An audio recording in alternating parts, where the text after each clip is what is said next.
बताइएगा, जब हमारा संविधान बना था, या यूँ कहें कि 26 जनवरी 1950 को जब हमारा संविधान लागू हुआ था, तो उस समय संविधान के किस भाग में मौलिक कर्तव्य की चर्चा की गई थी? यानी कि हमारे मूल संविधान में मौलिक कर्तव्य नहीं दिया गया था, तो फिर मौलिक कर्तव्य को जोड़ा कब गया? 42वां संविधान संशोधन 1976 किस समिति के सिफारिश पर? सरदार स्वर्ण सिंह समिति के सिफारिश के आधार पर मौलिक कर्तव्य जोड़े गए थे। यह किस भाग में जोड़ा गया?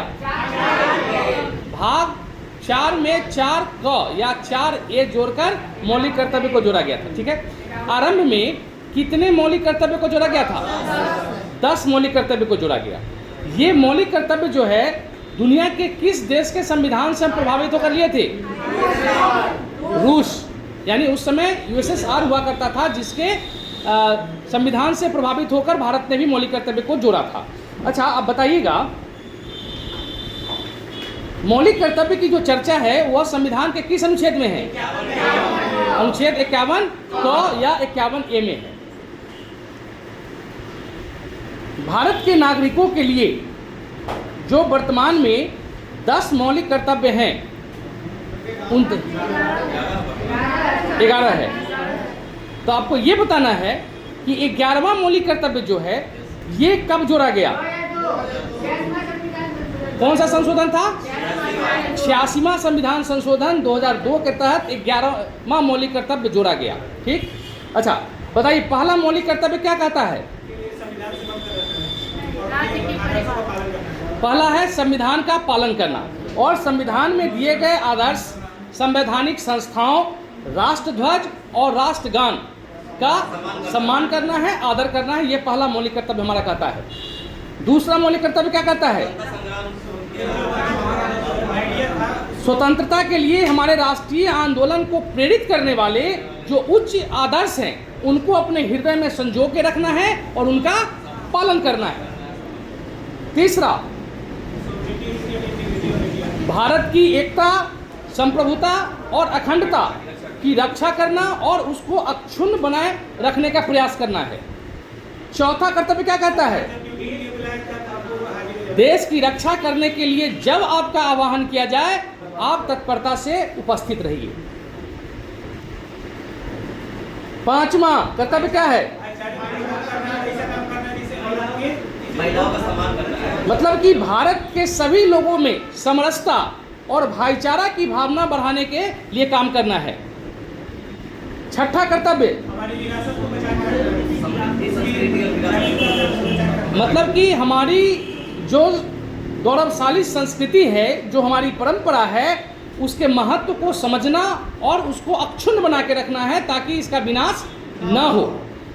आज जिस तरह से पश्चिमी सभ्यता हमारी संस्कृति पर हावी हो रहा है और हमारी अपनी संस्कृति धीरे धीरे लुप्त हो रही है, उन संस्कृतियों को बचाने के लिए भी हमारा यह कर्तव्य जो है वह काफ़ी महत्व रखता है।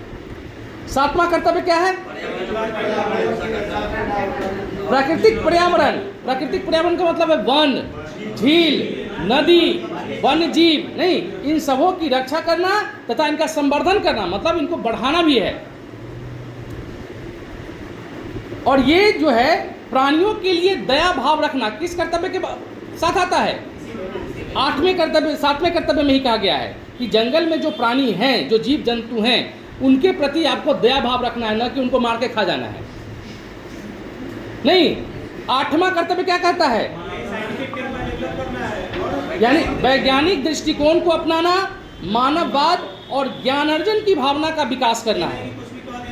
हाँ, आंख बंद करके नहीं मानना है, क्योंकि आपको तार्किक होना है, चीज़ों को तर्क की कसौटी पर कसे तब जाकर उस बात को मानना है। नौवां कर्तव्य क्या कहता है? हिंसा को त्यागना और सार्वजनिक संपत्ति की रक्षा करना। अब ये नहीं कि आंदोलन कर रहे हैं तो ट्रेन को फूंक दिए, स्कूल कॉलेज को फूंक दिए, बस पुलिस के गाड़ी को आग लगा दिए। इस तरह की चीज़ों से आपको बचना है, हिंसा नहीं करना है, सार्वजनिक संपत्ति का विनाश नहीं करना है। 10वां कर्तव्य क्या कहता है? बिल्कुल, राष्ट्र को निरंतर प्रगति हो इसके लिए सामूहिक प्रयास करना है। और 11वां कर्तव्य क्या कहता है? 11वां कर्तव्य जो है ये माता पिता या गार्जियन अभिभावक के लिए है।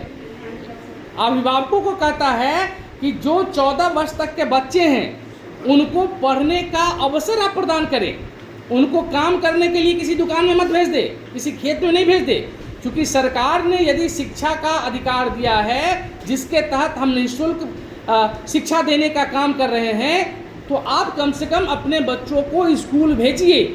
वह स्कूल जाएगा तब ना मास्टर साहब पढ़ाएंगे।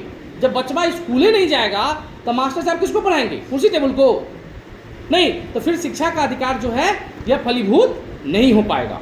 ठीक है, ये कुल हमारे 10 मौलिक कर्तव्य हैं।